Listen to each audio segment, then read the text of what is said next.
Shout out to this is North Dakota. It's North Dakota. Never been. Well, John, I want to ask you a question, if you don't mind, Jason. Unless you want to set it up, because I don't want to step on your toes. No. I just real quick. I want John to, because I don't think people understand the oil fields in North Dakota. I don't think people really understand frack drilling, and I don't think people understand the oil field in general, as far as unionized labor.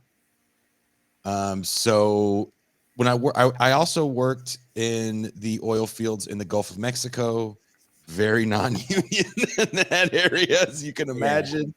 And then going to North Dakota was no different. A lot of work is fractured. It's not what you think it is. It's not like you go work for Chevron and everyone works for Chevron. There's multiple divisions. Everything is broken down into different parties and third-party labor. A lot of labor is brought in from overseas. More labor than you think is brought in from overseas. One of the big problems with North Dakota was that they didn't have an infrastructure set up. So when you think about Texas, when you think about Sudan, when you think about Saudi Arabia, even when you think about the Gulf of Mexico, there's decades, generations in the making of building out an infrastructure on how things work, on how to be safe. Even Alaska, you know how to work safely in below freezing temperatures, right? They didn't have that in North Dakota. And Jason, you say that I think we're behind Alaska in terms of death and injury on the job. And Alaska, the big industries out there, fishing, logging, and then oil and energy. And then out here, it's ag and energy too. And a lot of people die on the job. And another thing in the boom, the pace of work was so furious. And the desire for labor was so high.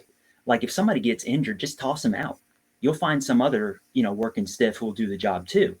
And then with no unions to protect anybody, and even those union formations that are out here were so busy and overwhelmed with the pace of work, the influx of new laborers out here, and then just a general lack of class consciousness and organization out here for those who were out here. Like I say, that furious pace of work, you don't really know how. Out here, the demand for labor was so high. You'd have high school graduates out here who could make $25, $30 an hour unskilled. Mm-hmm. And then on top of that, you could work 100 hours a week. And so now that we're 10 years out from the boom, a lot of these kids basically got out here, made a ton of money, and now they're on to a second career. And anyway, Pascal, you had questions. I'm happy to answer those. But Jason, a lot of what you're saying has been that I've uncovered in my work and what I've seen out here. It's just an hour 10 years out from it.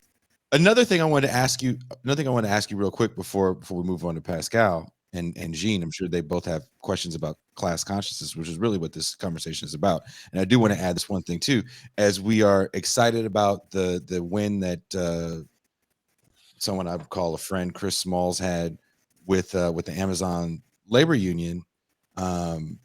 We also need to keep thinking about organizing and how we can organize. So that's another reason why I thought this was just so perfect that Jason sent me your information and we were able to have this show.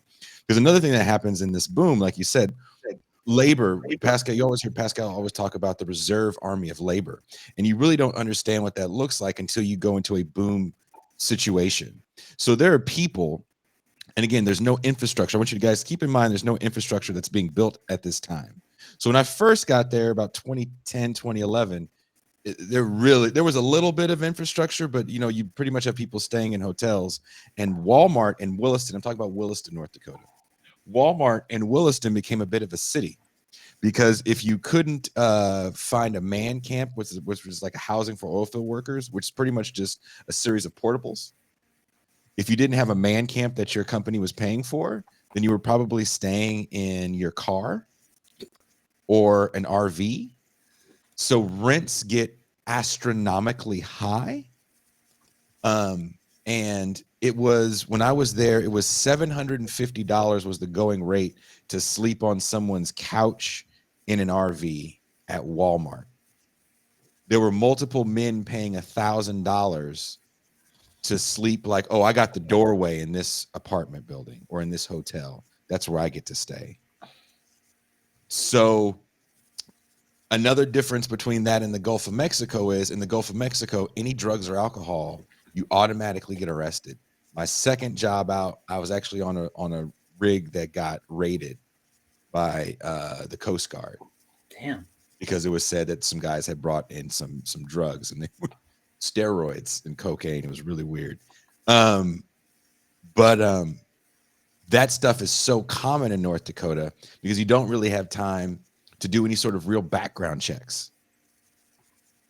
So we're probably not going to get into it on this episode. We might do another episode on it, but you want to talk about the level of felons, the level of dudes with bad licenses that are driving big rigs in icy weather.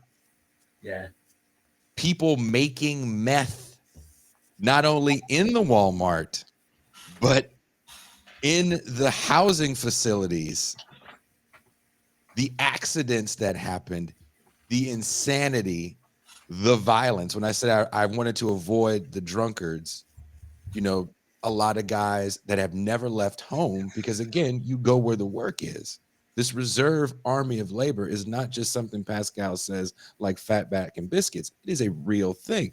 I don't know if people know what that looks like, but it's people that have been cut out of the workforce in very, very depressed areas that are surrounding North Dakota. Northern Idaho doesn't really have industry that's not seasonal. Northern Minnesota doesn't have industry that's not seasonal. The rest of North Dakota doesn't really have that much industry. I don't know if you guys have been to South Dakota. They don't really have that much industry. We had cats from Colorado. So you got all these cats coming to this little bitty town called Williston, North Dakota, that's off of a state route. It ain't even off of a main highway. It's just a recipe for all kinds of disaster. So I will, after painting that picture for you guys, I will let Pascal and Djene ask the really cool Marxy questions. That was a great picture you painted. Not great, but a very good job of painting the picture. Depressing as hell, but still very good. In the light of that, John, I'd like to talk about, this might seem like a touchy subject, the difficulty of labor organizing in a profession that in a left views should be made obsolete. Yeah. In other words, the challenge of getting comrades who have the politics that require advocacy for unionization for largely men working in the energy sector, oil extraction, when a large part of left political praxis is about the demand to make that whole industry obsolete. What does that look like, and how does that work out in real politics of this industry? Well, you know, Pascal, one of the things that I gotta say is that there seems to be, oil creates a certain kind of consciousness, right? Where it's like the solution to every social problem in an energy driven economy is drill more, right? Drill more, drill more, drill more. You know, with Russia cutting off its gas to Europe, what's the solution? United States should drill more gas and send it up there. You know, it's an industry, like you say, that, you know, environmentally, you talk about climate change. One of the things that Jason did not mention has been the effects on Native Americans. One of the big Native American nations out here is the Mandan, Hidatsa, Riccara Nation, the three affiliated tribes. And that tribe has really had some serious problems with oil, the violence, crime, drugs, etc. So you say that, but I think also for a left project, you have to think about maybe not making comrades out of people out here, right? But convincing them that there is life after oil.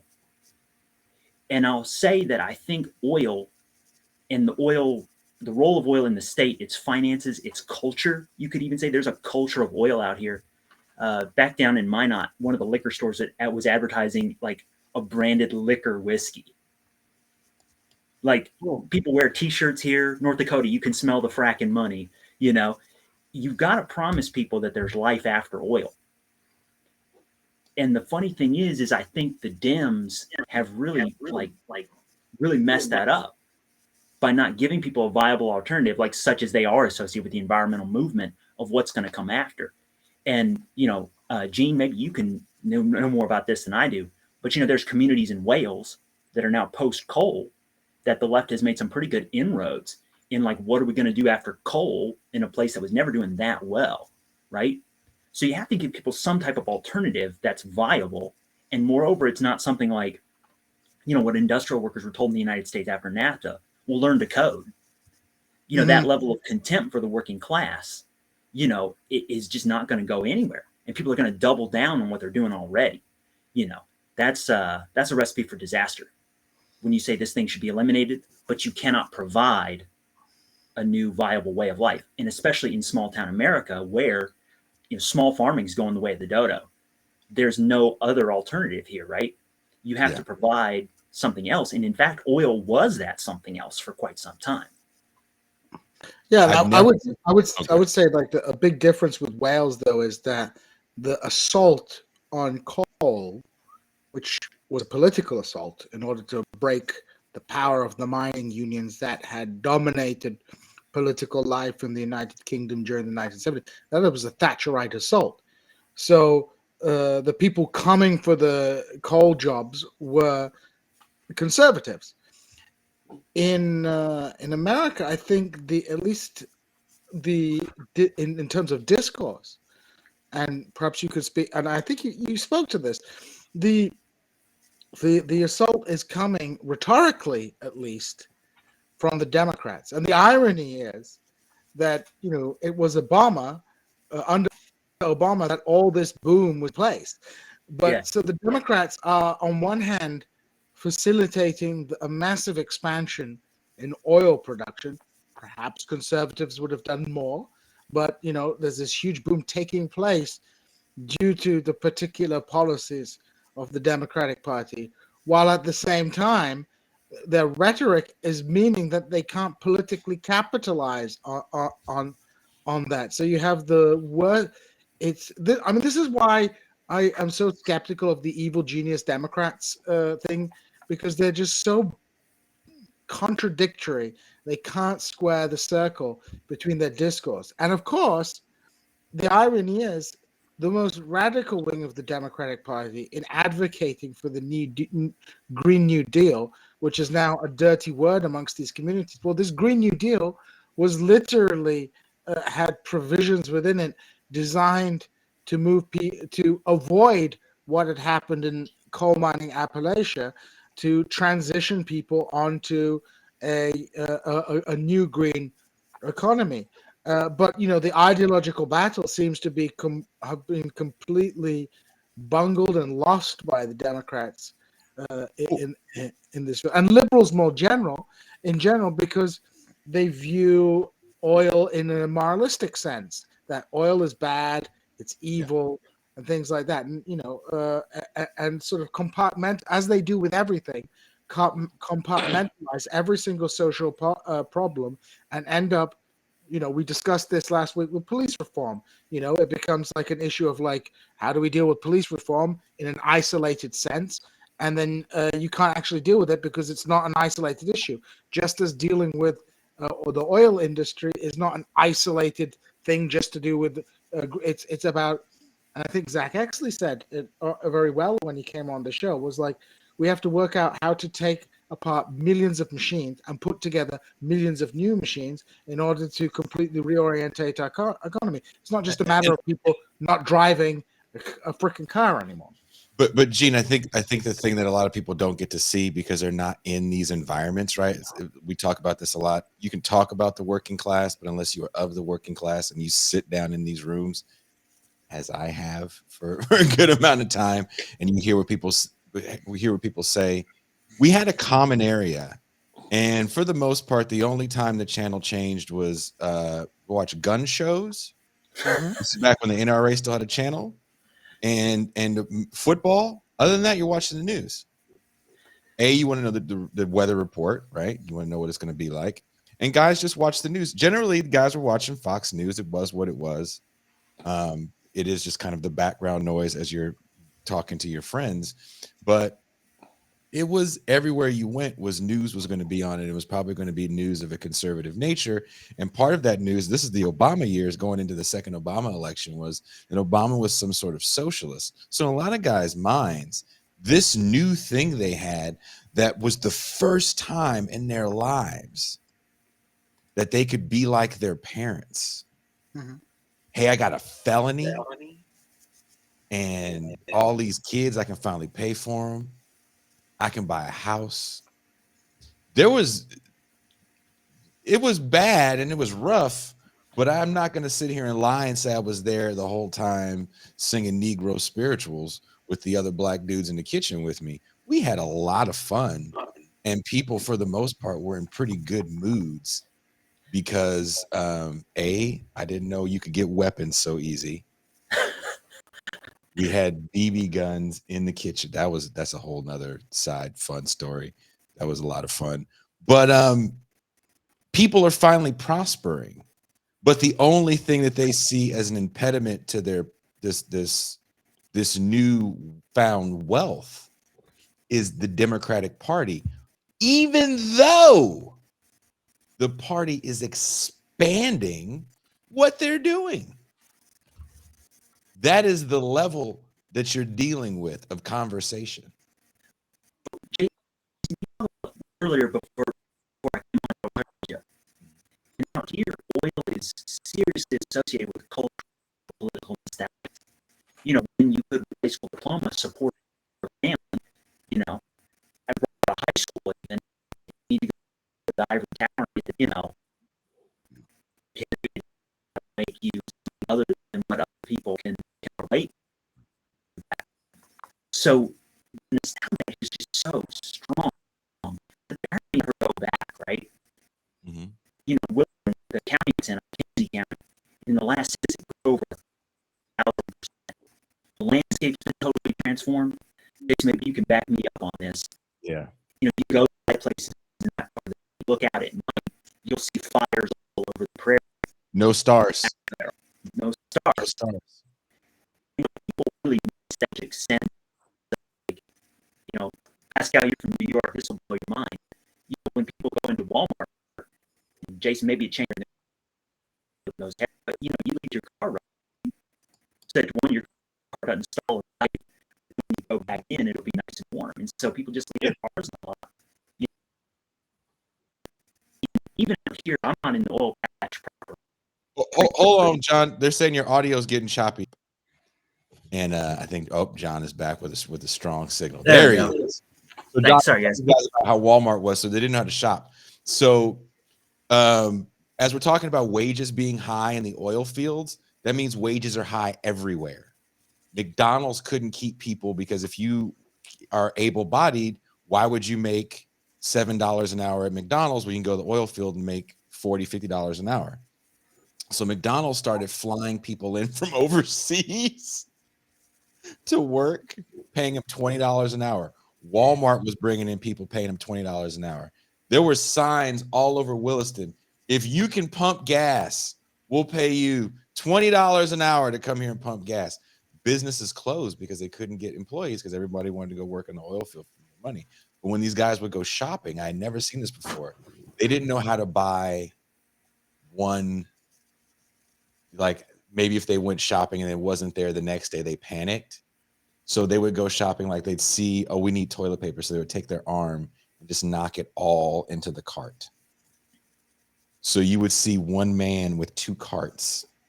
And because we all made so much money at this time, it was not a big thing to spend $1,500 at Walmart. Every room we had came with a TV, but these a-holes would buy a bigger TV just because they could. And they had PlayStations at home they could have brought, but they bought new PlayStations because they didn't want to bring the one from home. It was silly shit. Hey, Jason, out there in Williston, you know, one of the biggest Lambo dealerships in the country for a while was that Lambo dealership out in Williston. You know, so you'd have these dudes with only a high school degree. And, you know, I'm sure they were loaded up with debt and probably got it repoed a few months after buying it. But, you know, you'd have these guys cruising around in a Lambo on dirt roads out here, you know, and get an ice palace to go ice fishing in. an ice house that you put on the frozen lakes, got satellite TV, got a flush toilet in it, heat, internet, everything, the works, a couple of snowmobiles, bass boat for when it is, for when Lost. it is thawed out There, here. Is Steve this says, is, "Good, Rich." Steve, this is a true story, and then I'm going to log off. Or I'm going to turn myself off because I really want to hear Djene and Pascal ask some of these smart guy questions. We had hotel doors, so if you know, a hotel door shuts automatically. My door didn't shut one day, and I had cashed my check. I didn't have a bank account. I didn't have a bank account for like 7 years, and so I would go to Walmart, would cash your check. Anything under $3,000, they would cash at the register for you. So I didn't have to wait, just buy my groceries. Oh, here's my paycheck. Oh, no problem. So I had $1,500 sitting stacked in my room, and my door didn't shut. So anyone could have went in my room. We had no cameras, taken my $1,500. They knew what room was mine. It was no big deal. And a dude came up to me. He's like, oh, I saw your door was open, man. I shut your door. And I was like, shit. My first thought is my money's gone. I run to my room, and my money's sitting right there. Nobody touched it. And he saw it. It was like you couldn't miss it. But he didn't care because he had so much in his pocket. Interesting. So the question becomes for me, though, right, is that those are glory days of when the industry is doing good. What happens when the industry is in decline? And how exactly do we take this type of business, energy extraction, fracking, oil industry, and how do we develop a counter hegemonic politics around an industry that is rooted in the party of reaction, right? And I want to really kind of complicate something that Djene was talking about, how the evil genius narrative about the Democrats, in other words, that some people believe they've got it mastered. I actually don't believe what the Democrats are doing is evil genius. I believe it's intentional fecklessness. And what I mean intentional fecklessness is that I don't think the Democrats are feckless because they're incompetent. I believe they intentionally don't want to get things done at all. And the reason that they use the illusion of obstruction to deny their capacity to fulfill the demands of their constituents is that they don't want to be completely exposed as the actual caretakers of empire. Because one of the things I've said on this show before is that I've argued, and Corey Robin kind of agreed with me, is that the Democratic Party, with the rise of Clintonian Democratic Leadership Council politics, and I've mentioned that before, maybe I need to clarify that further. The Democratic Leadership Council was a consortium of Southern Democratic governors and institutional policy thinkers in the Democratic Party that started to rise around the second election of Ronald Reagan in '84. And they basically did a poll of the Democratic Party constituents, and they found that the Democratic Party was losing working class whites under the perception that they were too sympathetic to the concerns of their black constituents, which is ironic because it's not like they did anything for them anyway. And largely this comes out of the fact that you have Jimmy Carter, excuse me, not Jimmy Carter, but Jesse Jackson, who runs in '84, registers something like 2 million black voters. And the overall consensus that is taken by the Democratic Party Southern governors is that the party must pivot to the right and double down on pro-corporate, pro-free market, anti-identitarian, or not anti-black, poor, and working class politics. And that became the ideological foundation of the party going into Clinton. And I would also make the argument that this was done because the Democratic Party and the liberals, and I'd like to hear Djene, so I make the argument that the liberals are the innate caretakers of bourgeois democracy. In other words, even though the conservatives are the party of reaction, I would make the argument that the liberals, because the party of reaction has this, the party of reaction is not able to socially control the disaffected because their contempt is too transparent.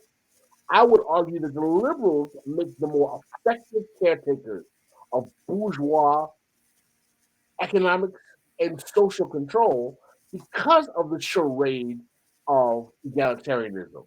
Maybe I'd like to hear what you guys both think. But my basic point is that how do we create a politics for this industry in the face of all of that?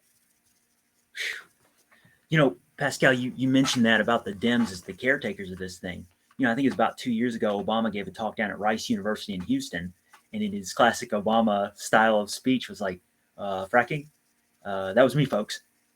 And then you do that, right? Opening up public land for drilling. Like a lot of the drilling that goes on out here isn't on private property. You know, it's out on federal land that he opened up and then loosened environmental regulations to let this happen. And then, you know, there's a chance, right, to make an inroad in a state where you have no vote, you don't have a big base, and you can make one, right? Well, you're not running on that. You're not mentioning that out here, right? That you brought back the jobs, you brought back the money, you know, and they're really, I think, playing for second place, right? Where you can be influential, but you know, you don't actually want to run the place, right?